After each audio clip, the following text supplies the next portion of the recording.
Hey, good evening, guys.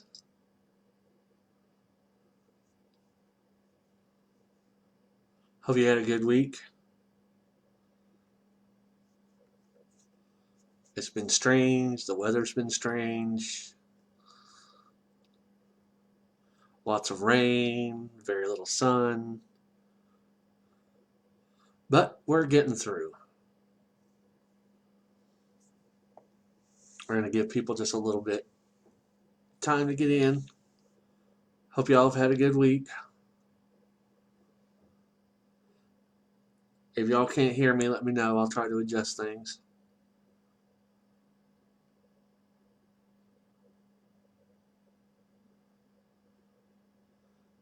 Give just a little bit longer and we'll let people get here, then we'll get things started.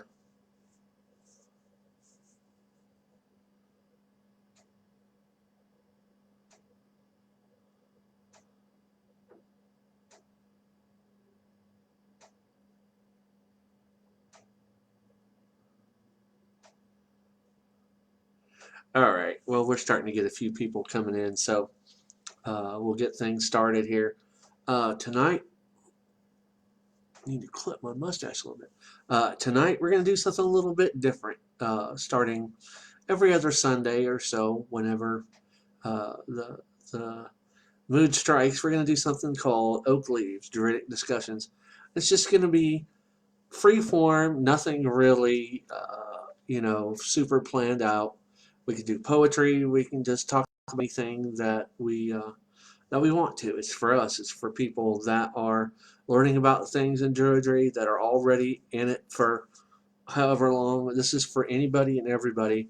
And there is actually a lot to talk about other than the stuff that we normally do in Druid School classes and things like that. And also, while you're here, if you have any questions or any ideas of topics that you might want to go over, if you have something that you don't know about that interests you, something in the Bardic arts or whatever, just type it in here on the side, and as I see it, we can talk about it and just go from there.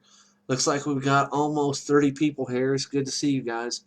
And what we're going to do, like we do every time that we get together, we're going to kind of set the energy for the stream. So what we're going to do is we're just going to take a minute and sit back and get relaxed and clean off my neck from the shaving right there. All right, that's a little bit better. We're going to close our eyes and take a deep breath and chant the Awen 3 times.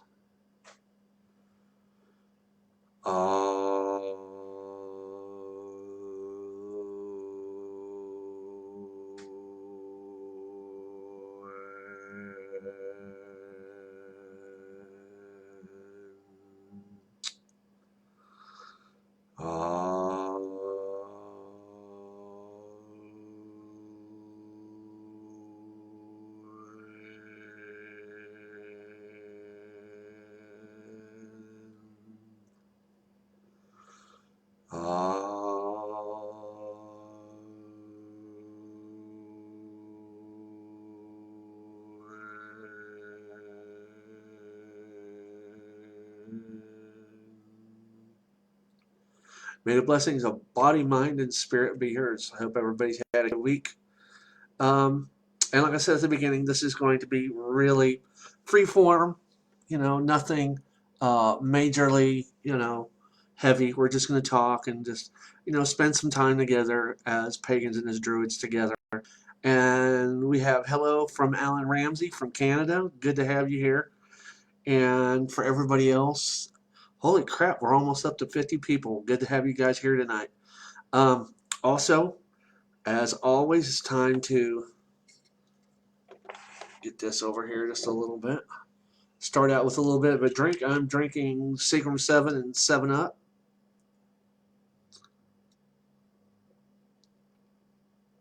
Let's see how much we got there. Still, okay, that'll work. It's good to have a drink. Just sit and relax, enjoy the evening as best we can. Um, there has been a lot going on here lately. Not just with the situation that everybody's in, but just other things that are going on around the world and with people. And there is I think one thing that I'm seeing that is pretty cool is the idea that there are a lot of people that have been involved in pagan practice for God knows how long, and that there's others that are new to things that have started out with the idea that they would like to figure out for themselves about Druidry. And that's very cool because a lot of times people, thanks for the love, I appreciate that. Um, a lot of times people, whenever they come to paganism or something like that, they start out with either Wicca or Asatru or something else. It's just usually something that's a little bit more mainstream that's been out there for a while. But here, like I say, lately, in forums that are not just on Facebook, but some of the places that I frequent that are, tied to things that are going on around the country, with various groups and groves and things like that. A lot more younger people, instead of, buying into Llewellyn books and getting, the Silver Raven Wolf books and going for the witchcraft route. I think that as far as that goes, with that kind of a situation, it's reached saturation. And I think that especially with, Llewellyn being the main providers of those kind of books, that it's not hit ground zero as far as saturation that way, but it's pretty damn close. I think one of the things that has kind of, uh, you know, uh, my teeth look bad. That kind of made things a little bit more um, in that vein is because over the last 30 years, it seems like if you really look at it, most of the books that you get from Llewellyn are the same. In some form or another, there's always some Wicca 101 and stuff like that. And there's a little bit of things that are advanced, teaching and stuff like that. But whenever you're a company that puts out that same kind of book for 30 or 40 years, eventually people are going to be starting to look for something that is, a little bit off the beaten path. And that's one of the things that I've noticed is, in earlier years, there were some Druidic authors that were, gaining traction, and there was always a little bit of a market for what that they were writing. But it seems like over the last 20 years or so that, even Llewellyn doesn't really put out anything that is quote unquote Druidic, except for a couple things here and there. Some of the companies that have been are Phoenix Publishing and Ridwell Weiser and some other companies like that, Portal Press and things like that. And it's finally starting to be where people are wanting to go beyond, Wicca, and the fact that it's become so much kind of like a play school kind of thing. It's like it's anybody can do it, and when anybody can do it, it kind of takes away the mystery. It's like that's what paganism is. We're mystery traditions. Most there may be a few that aren't specifically considered mystery traditions, but for the most part, that is what a pagan tradition is supposed to be. And when everybody's writing the same thing and you're writing it from a spin that it's so, bubblegum and pop and it's just so easy to, access and get into things, um, to me, it kind of cheapens it just a little bit. It doesn't, it takes the seeking from the seeker. It used to be years ago before we had a big explosion of Llewellyn books and things like that, that you had to look to find people to teach you about witchcraft um, and other pagan traditions. It wasn't easy. You couldn't go just down the street and throw a brick and run into somebody that could teach you or whatever now, like it is now, because back then there was a different attitude about things.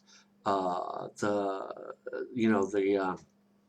Christian attitudes about things were a lot more stringent about, everybody that wasn't Christian was a Satanist. So they were very much against us in very many ways.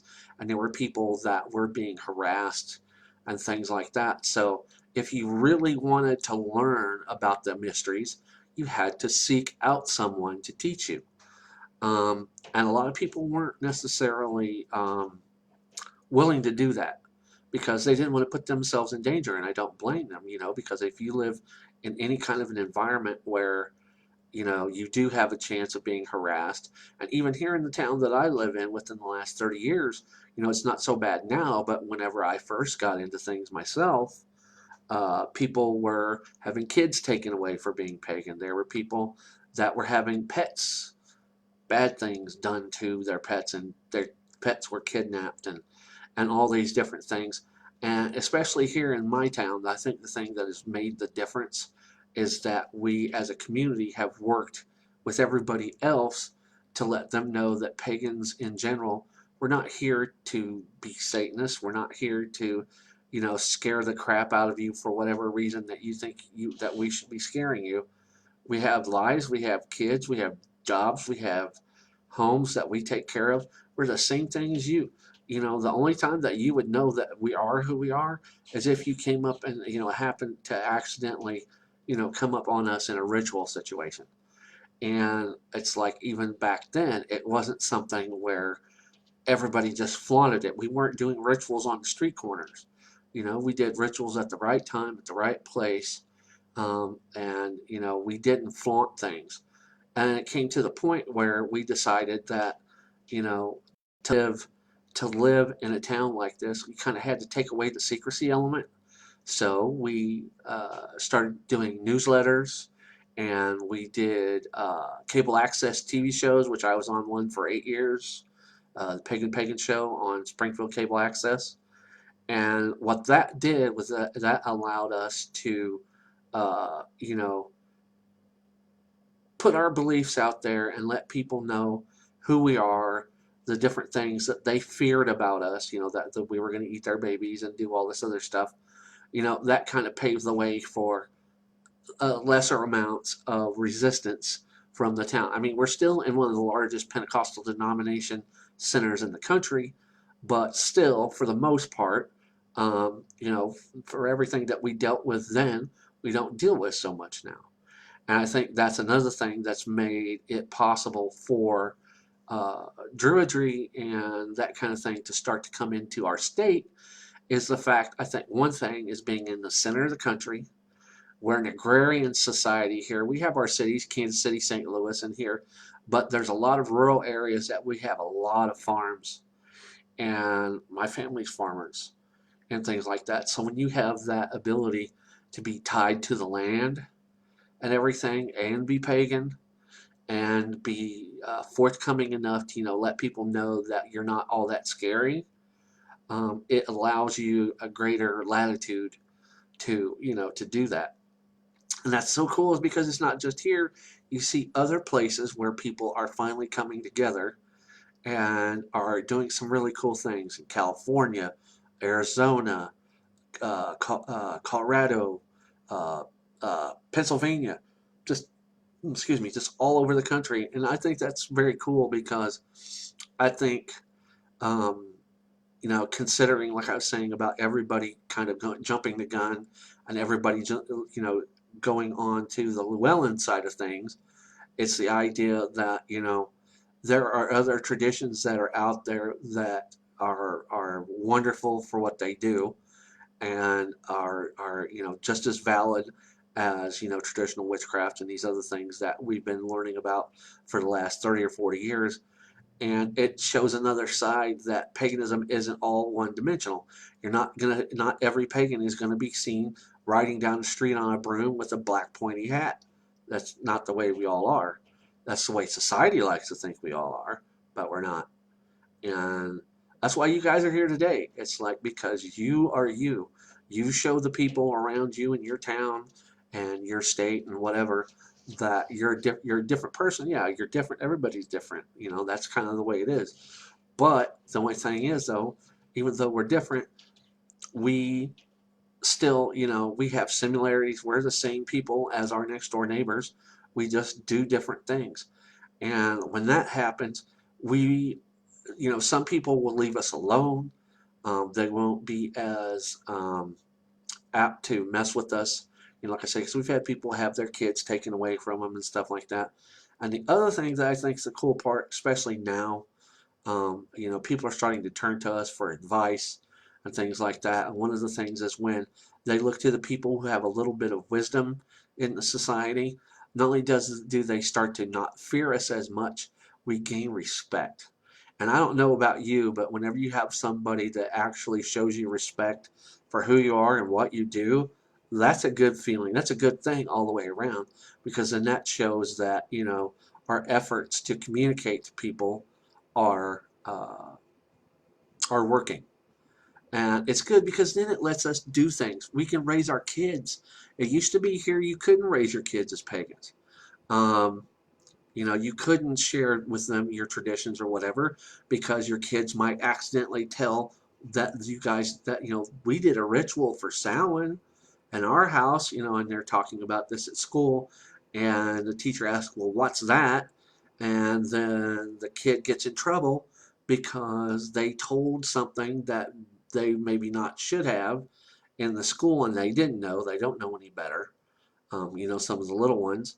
But now it's like things are a little bit more accepted, so that, whenever little Johnny goes to class and says, well, my family did a ritual for Samhain or Beltane or whatever, people go, oh, that's cool. Tell us about it.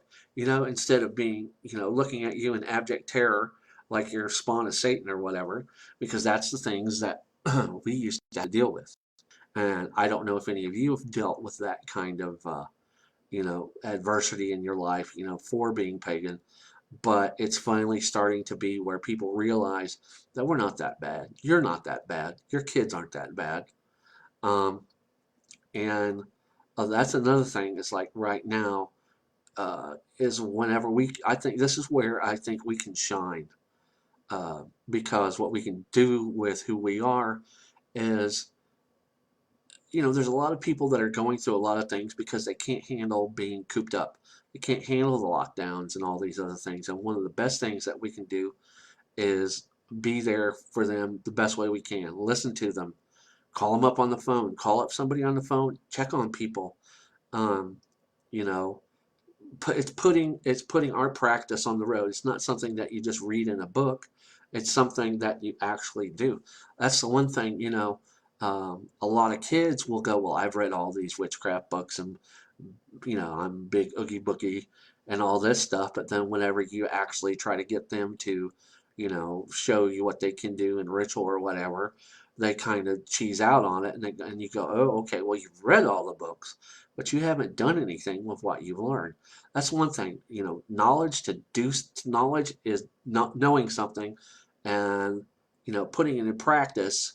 Spiritual practice is, that's where it's at. If you aren't practicing it, you're just basically, you're just a knowledge sponge. You're not really doing anything with it.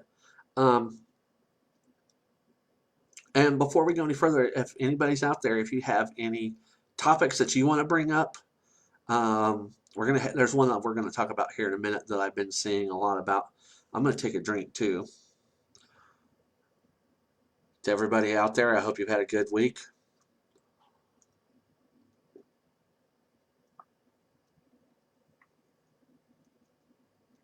Oh, that's good.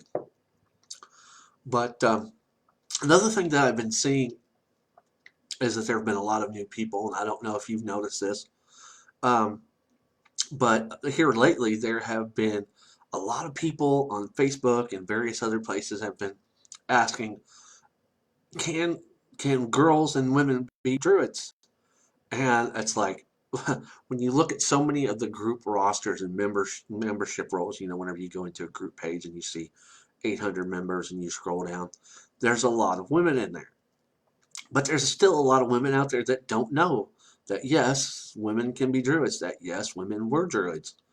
Um, and I have been helping so many people, pointing them in the right direction, per se, to know that we have some of the most respected people as far as researchers, writers, authors, priestesses, and druidesses in the world that have been with us ever since, ever since after, because it seems like there was a Renaissance period. You kind of look at the way the Obod was years ago in the late 40s, 50s, and early 60s under Ross Nichols, and at that time it was within the world there was that type of druidry, which was a more linear, not so overly pagan form of druidic practice.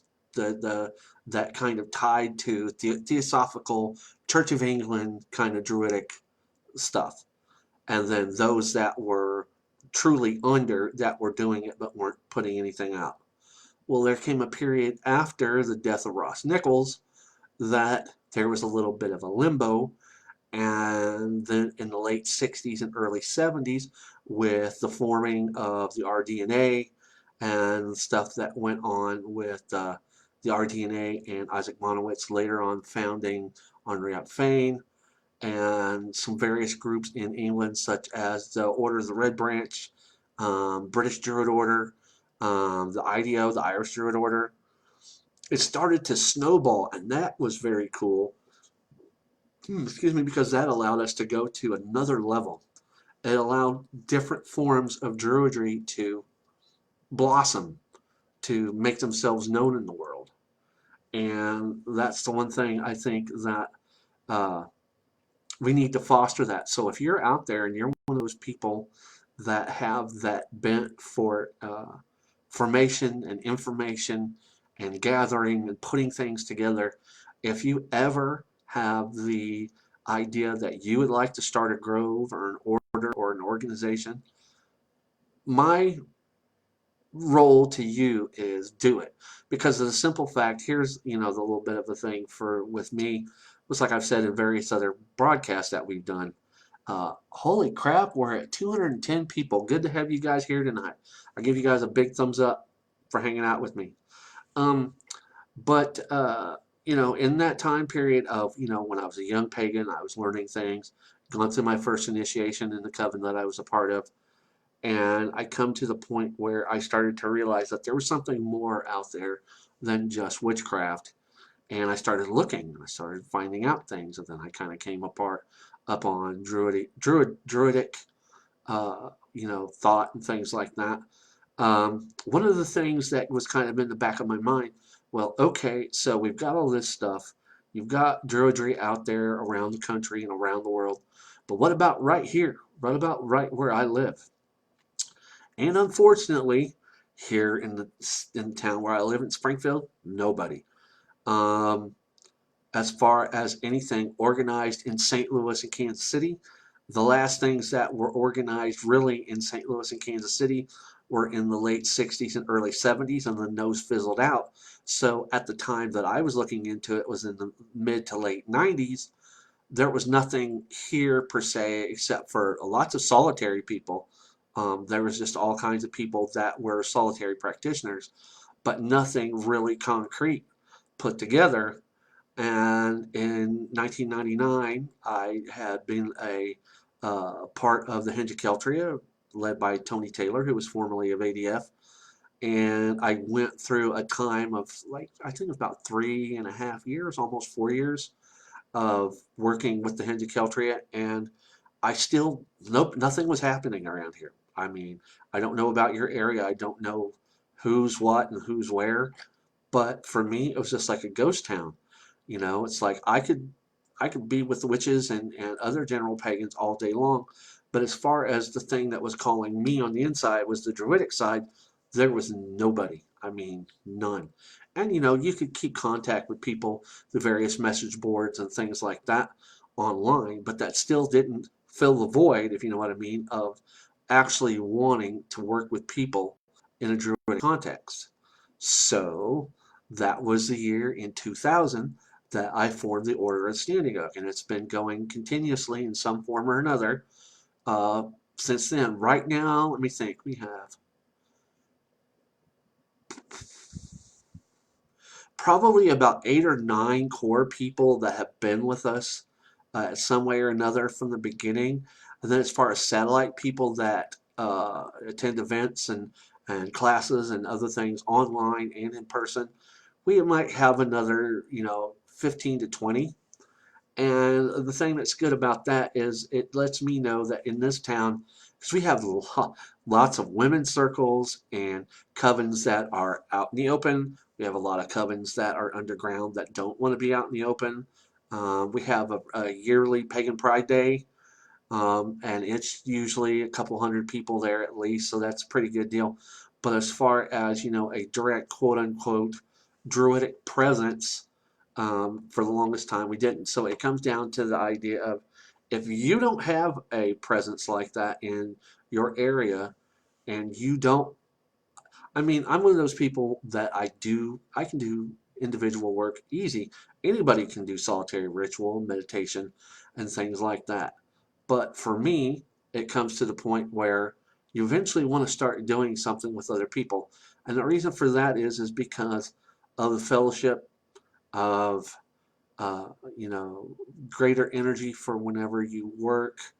Um, and it's like a tribe, you just start out with that first little core bit of people, and it grows and it changes and it mutates and it does all these different things, and you get to watch it. You get to see, the people that come in and out of your life through, various times of the year.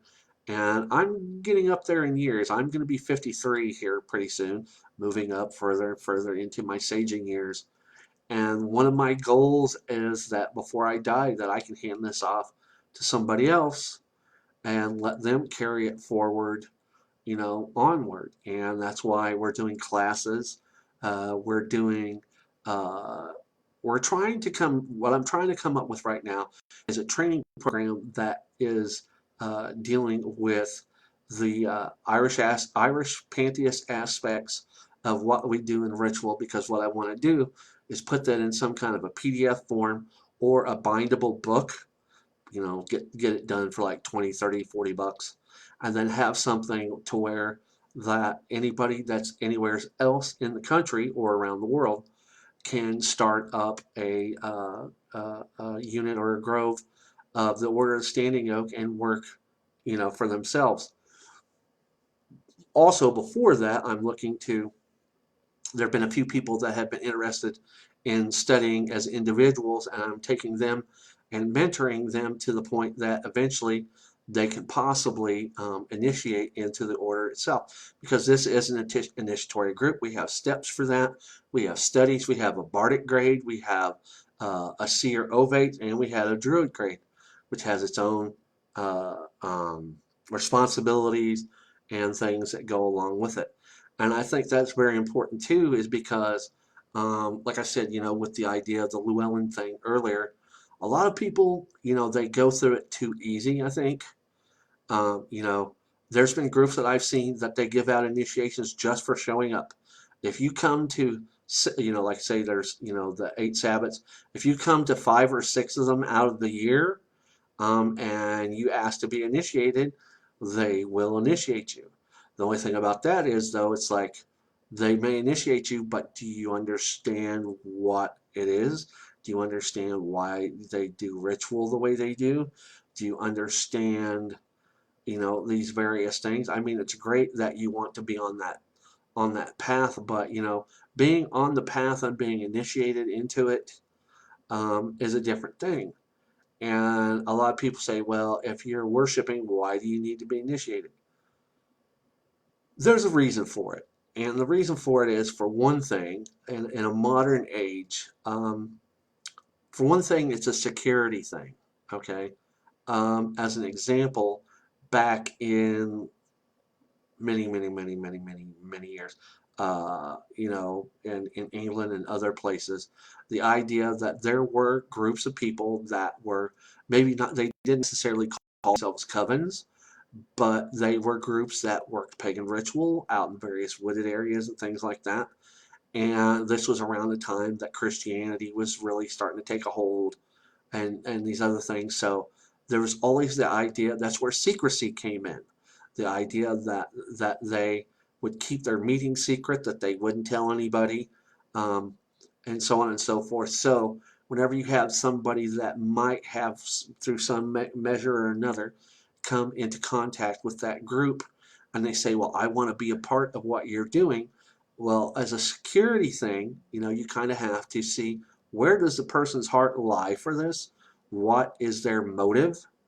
Um, and so on and so forth. So that way, that whenever the idea of initiating them in whatever form it was taken back then, it's a way of saying, okay, well, we trust this person to work with us. And back then, if you betrayed your group to, the church, some bad things happened, that could happen. So that was one of the main things. That was one of the main things. That was the reason behind initiation. Another, initiation is a gauge. Initiation is a gauge of how much, not just devotion that you have to the gods and various things like that, but a barometer of, what do you know? What do you need to know? How well will you be able to learn within this group? How will your energies work with the group? Will you ever be able to lead ritual? Will you ever be able to, do various sacraments at various times during a ritual? There's all kinds of things like that. So whenever you look at the idea of initiation, it's also the idea of, where is this person starting at? What knowledge do they have? What do they need to know? That's why you start out at neophyte. You start out with a dedicant level, and you do that for a year and a day. And at the end of that year and a day, you come to your priest or priestess and you say, okay, I've been with you guys for a year and a day. I would like to see about maybe doing my first initiation. And if they can see that you have been, you know, someone that has been, that if there's more pluses and minuses, because there have been people on the other side of this game, is that you have people that want to just come around a group and use it for their own personal gains. We've had people that were coming around to covens and various druid orders that were all about trying to sleep with as many members of the group as possible. There were people that were there to scam people out of as much money as they could do. Um, you had people. There was a guy that had come to our coven just shortly after I had been initiated. That seemed real nice and everything, and he's there for like 6 months. And then one day he comes over to visit the high priestess and starts asking her if she can hook him up with some heroin and all these other things. And it's like, whoa, okay. That's where, and he had not been initiated yet. He'd been studying, he'd been coming to classes and doing these different things, but he had been kind of waiting for his opportunity for, the idea of like, okay, well, I'm in good enough now. Maybe I can start getting in on the things that I'm really here for. And eventually we had to, send him on his way, because you can't have that. In this modern day and age, it's like somebody goes, well, why do you have to have people initiated into your coven anyway, or your group or whatever anyway? Because when you go to church, you join the church and you just start paying tithes. That's it. You just go to the church and whatever. The difference between a pagan group and a Christian group is tenfold. Christians are in general uh, more widely recognized, accepted. Okay, we are the black sheep. We are the outsiders. We are the devil worshippers, the Satanists that they're gonna think that we are. So, on that vein, um, we can't just embrace every single person that comes down the pike, because if we do, we can bring in people that are bad. We've had people that were child molesters. We've had people that were rapists. The guy that I'm telling you about that was trying to get heroin off our high priestess, and all these other things. So, uh, like I said, it's a security measure. Even today, you want to be safe. You want to work safe. You want to feel that what you do with the people at various times of the year, at get-togethers and cookouts and drummings and all these things, that you feel that exchange of energy. There's nothing in the back of your mind that makes you think, well, what about so and so? What's their game? Are they good? Are they bad? Are they running a game on us? What's the deal? You know? So you have those aspects of it. And the idea of how much does the person know? How much do they need to know? And finally, I think one of the main things as a priest that a lot of people, those that have worked within covens as high priests and priestesses, that realize the importance of initiation, is the idea that the coven is not initiating you. The idea is that whenever you come into the circle at your time of initiation and whatever the ritual is that you're going through, that it's not them that's preferring the initiation onto you, it's the gods. Meaning that whenever you're going through this experience, this is something that connects you to them. Doesn't connect you to the people that are standing in the circle. Well, it does. It does connect you to the people that are standing in the circle. But what it's doing is it's giving you that first taste of what the energy of the gods is. Because when you're in circle and you understand what the energy dynamic is and things with people, with humans in circle, you can kind of gauge what that is. But if you're doing that and you're not really knowing what the connection is with the gods and spirits place and nature and those other things, you're not getting the whole picture. You're not getting the whole experience. So initiation is an experience that changes you. When the song says she changes everything she touches, and everything she touches changes, that's you. Nobody else. Whenever you're in that circle and you're taking your oath and you're doing these different things, there's a change that's coming over you, coming over your mind, coming over your spirit. Different things are happening. And if it's preferred the right way and done the right way, whenever you leave the circle and you go on about the rest of your life and the various things that you're doing, that initiation is going to affect you. It's a good thing. I mean, initiation in my coven was one of the, that very first initiation, because I've had other initiations since then, but that very first one, it was just, you don't know what to expect. You don't know really what the deal is. You've studied and you've done the things that you need to do.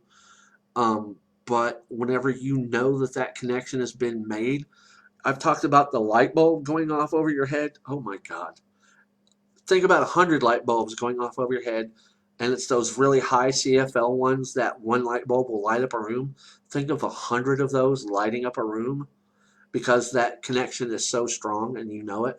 So that's another thing for people that are out there. If you are going, if you're part of a group now, I don't know how many of you are, but if you're part of a group now and it seems to be a good group, give them a chance. Don't, study, do the things that you need to do, because if they're what they're about is good, it has spiritual benefits for you. That you can move forward, and do things. So yes, women can be druids. Women can initiate into druid groups. Women can be initiators. Men too. The only thing that kind of differentiates us between other groups is other than the uh, the high holy days like Beltane and Samhain and things like that, we allow children in the circle. But for everything else, every other magical operation or every get together beyond that, is we don't allow children. And the reason why is because this is, these the druids were, when they did initiate, they were preferring initiations to people that were not 5 and 6 years old, unless they were geniuses, which there have to be instances of children, boys and girls, that were extremely gifted in various things at those times. So yes, I'm not saying that it's impossible, but as a general thing, they were not quote unquote brought in for Druidic initiation. What would happen though is in various tribes and things over the years, the clan druid or the druid of the chief would keep an eye on various children, and at certain times he would come to them and say, well, you have a gift for this, or you have a predilection to that. Whenever the time comes, you might come to me and we'll see about maybe getting you on the path towards, working more with the gods. Now, not saying that that wasn't something the kids were taught, because you have the Druidic society, then you have everybody else that was in the clan and the tribes, and they believed in the gods just as much as the Druids did. They just weren't particularly practitioners, okay, but they did still follow pagan ways. So that's another thing, is like, I'm a person that believes in, if your mom and dad, by giving me thumbs up and stars and whatever little thing you can throw up, how many here have children, and how many here are teaching them your traditions? Because I think one of the things that's cool about that is, you can teach your kids, and let them go all the way up until they're 18 or whatever. And the thing that I would do is, if I had kids, I wish I had kids, but I don't. Um, is teach them, let them know, let them see other things too. If they want to go to their friend's church, let them go to their friend's church. Because whenever it comes down to it, at the end of the day, whenever they're at whatever age of reckoning that they happen to be, they will choose what they want to do. They will choose your path. They will choose the church, or they will choose something else. Or if it comes down to it, they'll choose nothing at all. And the one thing is that you can say about that is, you did your best as a parent to show them and include them and let them know that this is what mom and dad does. This is how we see the seasons. This is how we see life and death and these other things. And all you're doing is adding to the experiences of your kids. And that's very good. Here, it's so sad. I have seen pagan parents that have been jumped by schools and other kids as parents, because, well, you're teaching your kids the pagan thing. Aren't you letting them go to church? They should only go to church, and then when they turn 18, then you can teach them the pagan thing. No, no, you don't work like that. If that's my kid's 5 years old. If I want to teach her to make a corn dolly, or an image of Bridget, or something fun for a special ritual time or whatever, I'm going to. I'm not going to wait until she's 18. You know, that doesn't work for me. But these people around here that think that they know better how to raise your kids than you do, I don't like that. And I don't have kids. I love kids. I'm the Pied Piper of kids. But you have that. So we've got that. Um, Another topic that I was wanting to kind of talk about is the idea that a lot of people are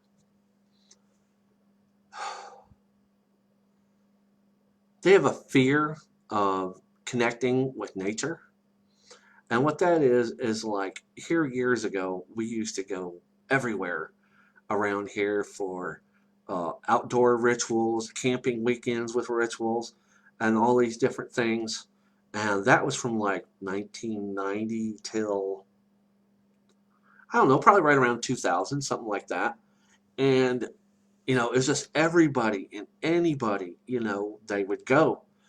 And it seems like now, over the last, I don't know, 5, 10 years, it's like getting people to go anywhere other than in town for, a ritual at a park, or a drumming at a park, or something like that. But when you suggest a camping weekend at a KOA, or at somebody's property that has lots of room for tents and, place to do barbecues and all that kind of thing, people won't do it. They won't even go someplace that they don't have access to a toilet. How hard is it to go to like Walmart and get one of those, little portable toilets, or even the hanging showers that you can fill it with water and let it get hot, and, take a shower out from underneath a tree or whatever. I know everybody's got this social anxiety thing, but still, it's just really sad, that, other people have made, uh, um, a lot of sacrifices to put together some really cool events here with pagan groups, the singers and things like that, so that there would be entertainment, give something a little bit more than people just out in the woods camping. And here, around here, you can't get pagans to do it for nothing. And then what makes me sad about that is I see people in Arkansas or Colorado or California that are just still doing it. They get in their cars, they pack up their stuff, they load up the cookers, get all their ritual gear, and they just get in the car and go. And it just makes me feel so sad. What do you think of it? What is in your area? Um, how much of a pagan scene is there? Are there groups that hold rituals in places other than parks? We're lucky here that we can do parks because of the simple fact that the community knows us enough, and all we have to do really is go to the park board, give them a little bit of a fee, and rent the park pavilion for the day, and we're pretty much set to go. But there's other places that you might live that are smaller, and you might not have the opportunity to, find a venue for your thing. So some people, but even then, I've seen people here that are afraid to do ritual in somebody's backyard. There's a house right there. They come out for rituals and they can go back inside and they're safe. Nothing's gonna, but you can't even get people to do that nowadays. And it just boggles my mind. I don't know about you guys. Let me see here. Holy cow, we've got 410 people. Well, I give all of you a thumbs up and a salute. We're going to take a little bit of a break here and get a drink.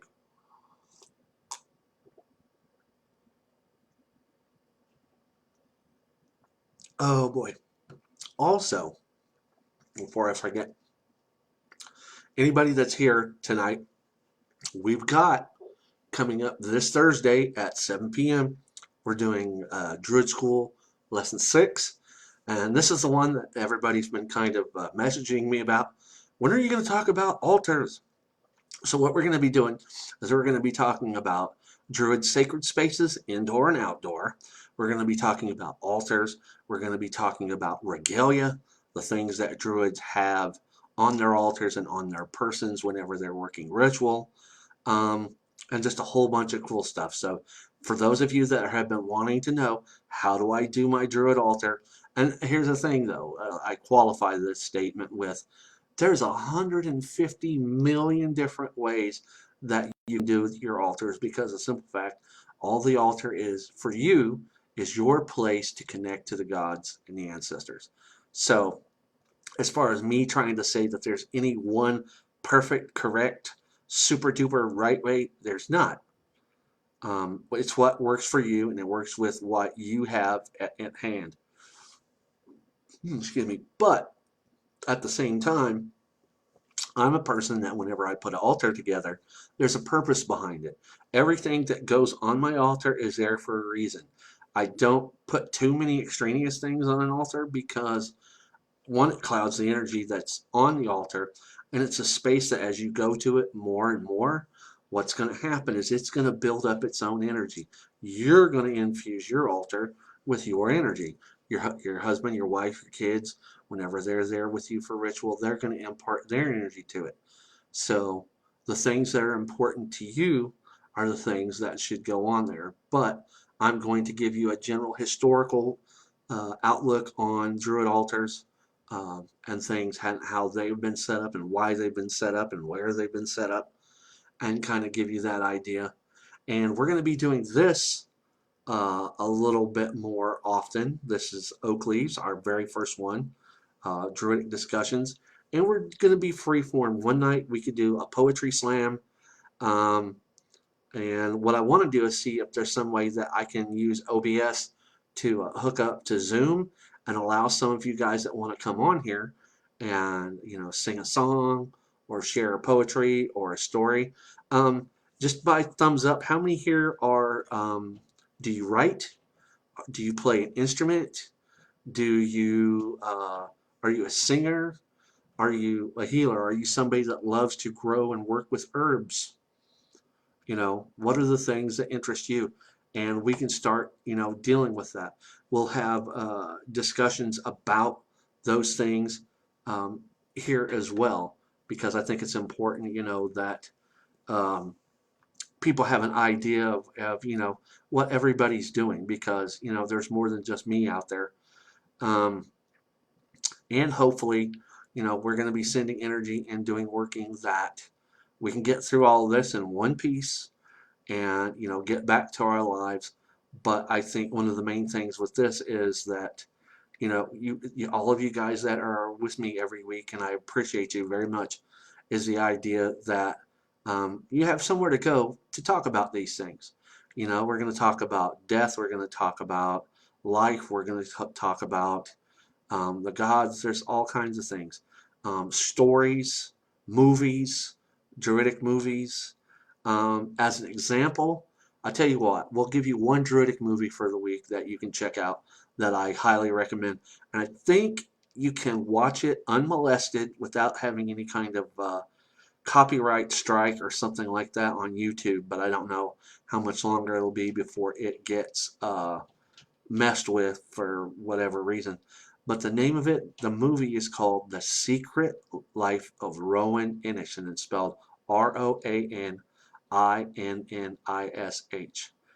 And it is mostly for bards. It's the story of um, a young girl that comes to an island to spend the summer with her grandfather. And it's about, if you've ever heard of the Kelpies, the sea spirits, sea animals, the Irish, there's all kinds of lore and things about the Kelpies.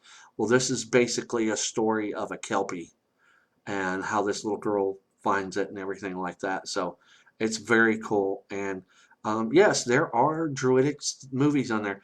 And of course, what's the big one that everybody puts out there at St. Patrick's Day is oh god, it's the Disney movie with the leprechauns. Oh, a movie that, I mean, you can watch it for entertainment value, but Leprechaun is not a Druidic movie. It is a very bad excuse for a B movie. By the way, the very first Leprechaun was Jennifer Aniston's very first movie debut, so that's the only one you want to watch. The rest of them are very, very dumb. But let it be known that Leprechaun is not a movie that you want to, say that is going to define your experience in Druidry, because it's not. It's not going to do much of anything except for maybe give you a little bit of a laugh. And we got a lot of things going on with the spring coming. I don't know about you, but I'm so ready for it. Here where I live in an apartment complex, so I don't have any plants. Here around here, too many people are they just don't care about you, so they are very rude about how they take care of things here. So eventually, I'm going to be moving into a house, thank the gods, and I'll be able to have a garden and things like that. But uh, plants very important for those of you that have your own property. Oh my God, I envy you so much. If you have trees, groves, apple groves, forests, all that kind of things that border your property or your town that are easy for you to get to. Oh, for the love of God, during this time, please go to those places, because I think there's something that's going to help people get through this. Um, that's another thing. We've been talking, and I've been talking to other people. At this time, there's a lot of people that do have anxiety. They can't handle this. And for those of you that are out there that have any kind of background in psychology or helping people in counseling and things like that, this is the time to, reach a hand out to people and, see what you can do to help. As an example of that, I'm going to put this out here tonight. Um, that if you're out there and you have questions or you just need to get things off your chest and to talk, um, as a priest, I'm one of those people that I believe in the pastoral side of things, helping as much as I can. So uh, if you need to, go ahead and, give me a message here on Facebook and friend me and let me know what's going on. Even if it's just a back and forth, talking for a few minutes to kind of allay your fears about something, I'll do that. I'll do whatever I can for anybody. If you need advice about a ritual that you want to put together to maybe help something around your house, get a hold of me and we'll brainstorm and we'll figure it out. Also, if you're one of those people that are very active and whenever you sleep, you have a lot of dreams, but sometimes you just don't understand what your dreams are, get a hold of me and we can figure that out too, because I'm kind of good with uh, you know things with dream interpretation. because it's like we're all in this together. It's, it's not one person. It's not one for one. It's all for one. And in this time, I think it's very good that we be like that because, you know, um, we don't know how long this is going to go through, and as we do go through this, people are going to be good for a while, and then something's going to come up, and they're not going to be so good. So if you need to get a hold of me, feel free. And anybody else that's out there, holy crap, we're a little over 500 people. Great to have you guys here tonight. For those of you that are out there that have that kind of a background, get on Facebook, on your other places that you frequent, in your town, with your groves and groups. Let people know that you're there for them. Even if it's just, since we can't necessarily get together face to face because of this, but whether it's a phone call or, FaceTime on your phones or doing this on Facebook, whatever the consequence and the action needs to be taken to do it, we'll do it. We'll get each other through this, and we'll come out the other side in one piece. I know we will. Um, Another thing that I was going to think about, we could talk about tonight, is simple things that we can do to kind of make it a little bit easier to get through it. And two things that I think of that are just easy to do, for one thing, and can make a life a lot more bearable is, for one, for me, every night at some point for a period of like an hour or so, just depends on what my mood is, I'll light candles, say a little something to the gods, let them know what I'm thinking, and let that candle burn until I go to bed. And then I put it out and I keep on going until that candle's keep completely burnt out, and I use it for that purpose. Another thing is, because we're here and we have all this time on our hands, I'm one of those people that I love music. I don't know about you, but I just love pagan music and Irish traditional music and Scottish music and just all these different things. So if you have to, go on Spotify and make up a list of pagan songs that you like, or just type in pagan, and you'll find gobs and hundreds. You'll find hundreds. My current playlist is 205 songs, and I'm still finding new songs every day that either A, I haven't heard in a long time, or B, I've never heard. And sometimes during the day, while I'm messing around here on Facebook and doing other things, I will put my headphones on, put that music on. I don't put in a lot of the top 10 radio shit and stuff like that. I put the pagan music and the Anya and the Clannad and Lorena McKinnon and Dave the Bard and, all of the pagan bands that I've known for years. And I just kind of sit back and just let that music just kind of wash things away for a little bit. We all need a few minutes here and there for ourselves. And for me, one of the best things to kind of help me get back in the loop and not feel so kind of funky about things, the situation that's going on for the day, even with this situation happening, is listen to music for an hour. You don't have to go super long, but an hour, 30 minutes or whatever, get your best stuff, and it pumps you up and makes you feel better. It lets you want to do stuff like figure out what you're going to eat for dinner, what you're going to fix for the kids, or activities, because you got to figure out how to keep your kids happy while they're at home, because most kids aren't going to school. So turn on the stereo or turn on the speakers on your computer and turn it up loud where they can hear it, and let them dance around. Another thing, do activities, pagan activities with your kids at home. Crafting, if you have bits and bobs and all kinds of things, construction paper, colors, crayons, paints. And as adults, same thing. If you get bored and you want to do something a little bit pagan oriented, draw pagan pictures, um, make candles, make incense. I make incense and I make candles, by the way. Um, Make mead. I'm making mead right now, and it's almost done. So we're getting there too. Just anything that can help kind of connect you to the gods, for one, and two, take your mind off of these situations. And it's doing magic. You are doing a little bit of something to put magical energy into your day every day when you do these things, and it adds up.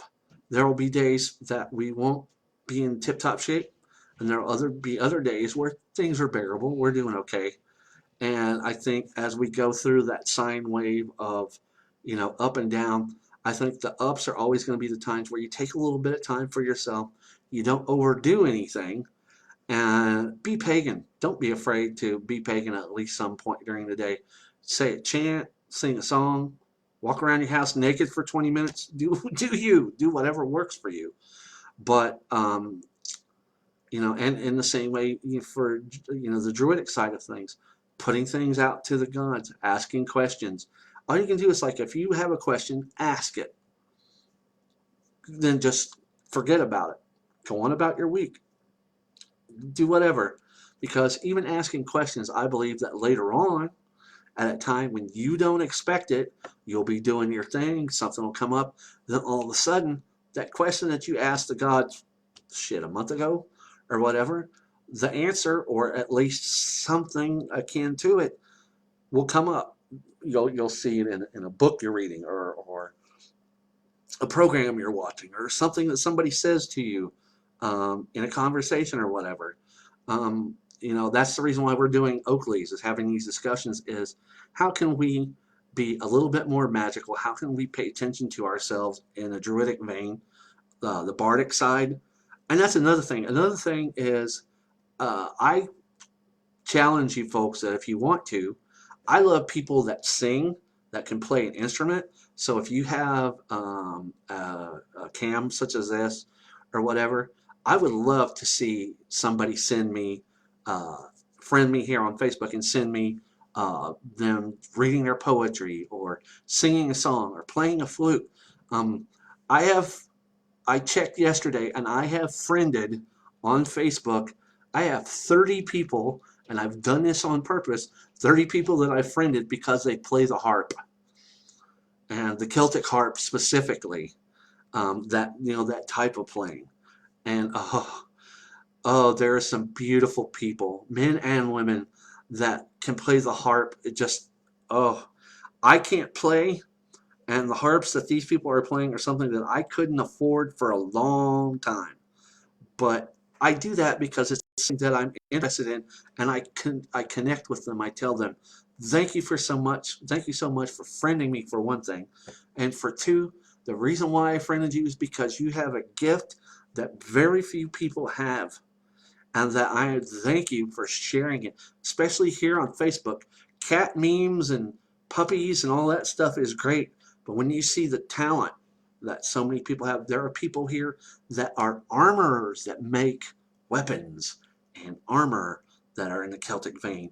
You have women that are hairstylists that do Celtic hairstyles.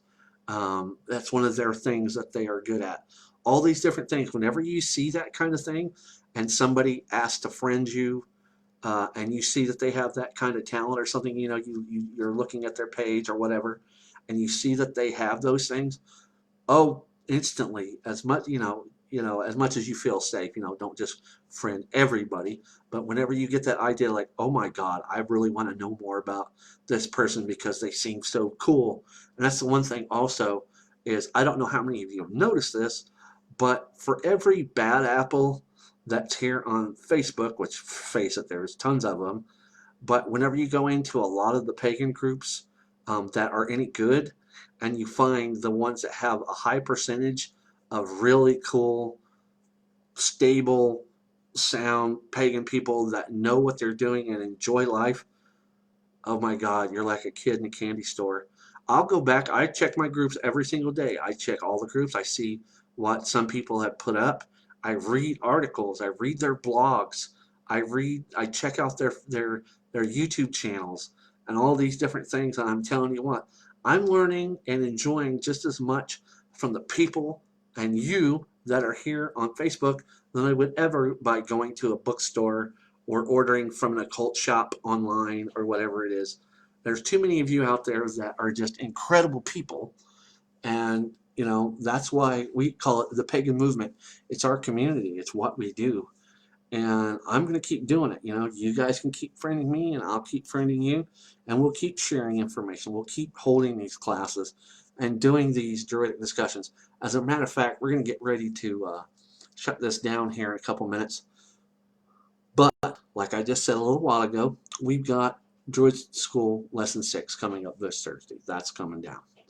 Um, Here pretty soon, after the week after Druid School Lesson 6, which is this week, the week after that, we're not going to have a Druid School lesson.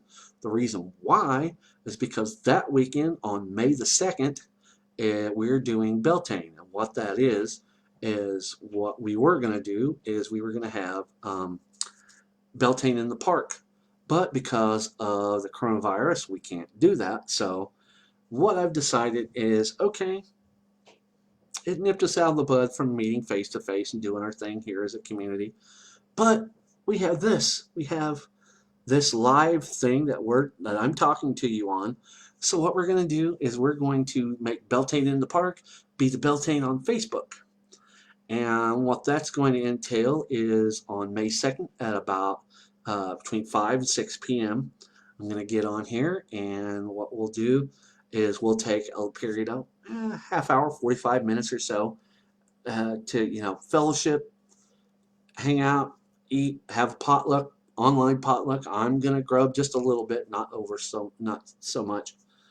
And then at twilight, like I've said in various classes, because of the fact that the last few years that we've done Beltane in the Park here in Springfield, we've been really focused on the ancestors and us and the gods and things like that.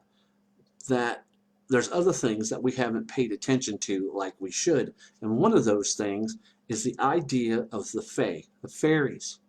The fairies on Beltane Eve at twilight are one of the harbingers and bringers of fertility on Beltane to us in various places around the world. So what we're going to do is we're going to pay homage and work with and honor and give them their due in the cycle of life this year. And what that is Beltane fairies at twilight. I have a fairy ritual.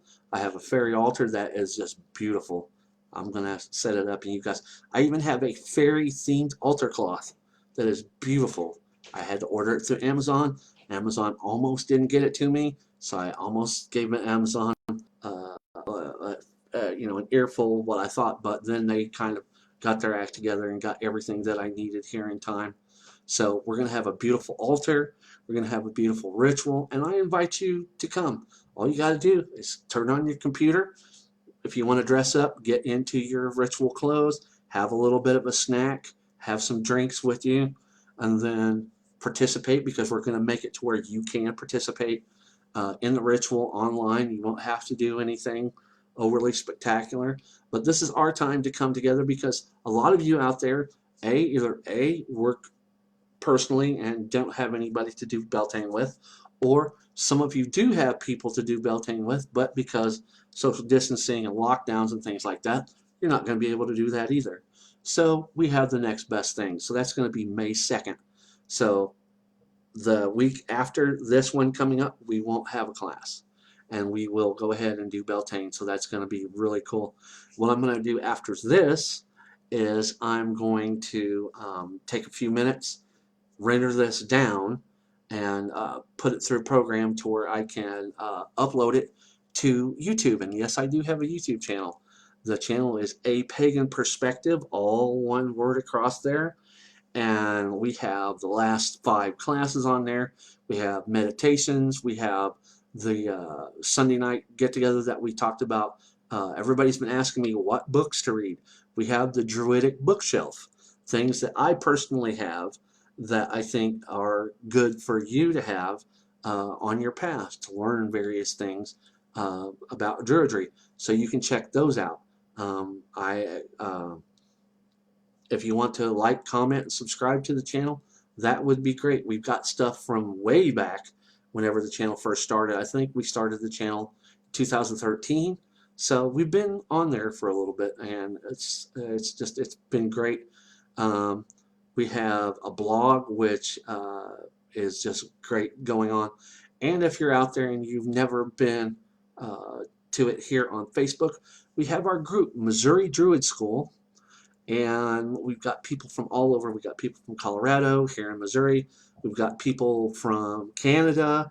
We've got people from all over. And it's a great time to meet others and to talk and to learn things. And like I say, if you guys ever have any questions, feel free to friend me. And every week after this, if you want to get a hold of me and make suggestions of things that you would like to see talked about in an Oak Leaf discussion group uh, broadcast, let me know, because it's about you too. This is not just about me. This is something that as pagans and as druids, we can come together and just talk. I think the next one that we'll do, we'll kind of get into the bardic aspect of things. We're going to talk about music. We'll talk about poetry and various things, writers and so on and so forth. So that'll be pretty cool. But we've got a lot coming on.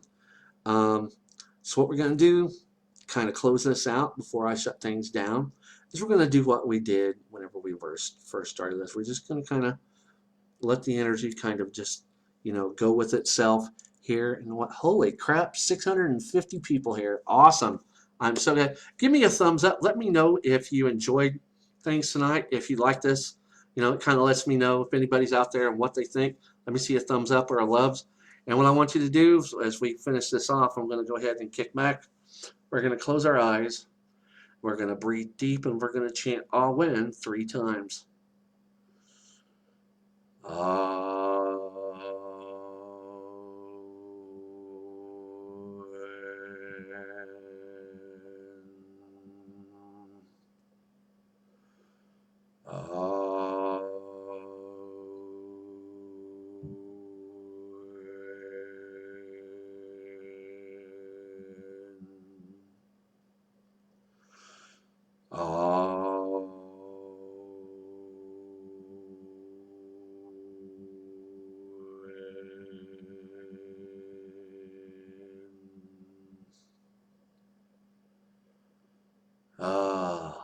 May the peace of body and mind be yours. Well, I'm so glad that you guys got to hang out with me tonight. We're going to keep on doing this. We've got class coming up this Thursday, 7 p.m. Central Time. Druid School, lesson number 6, altars and druidic sacred places and spaces. So that's to come forward. I want to thank everybody for hanging out tonight. And like I say, get a hold of me. Let me know what you think. And bless me and have a great week.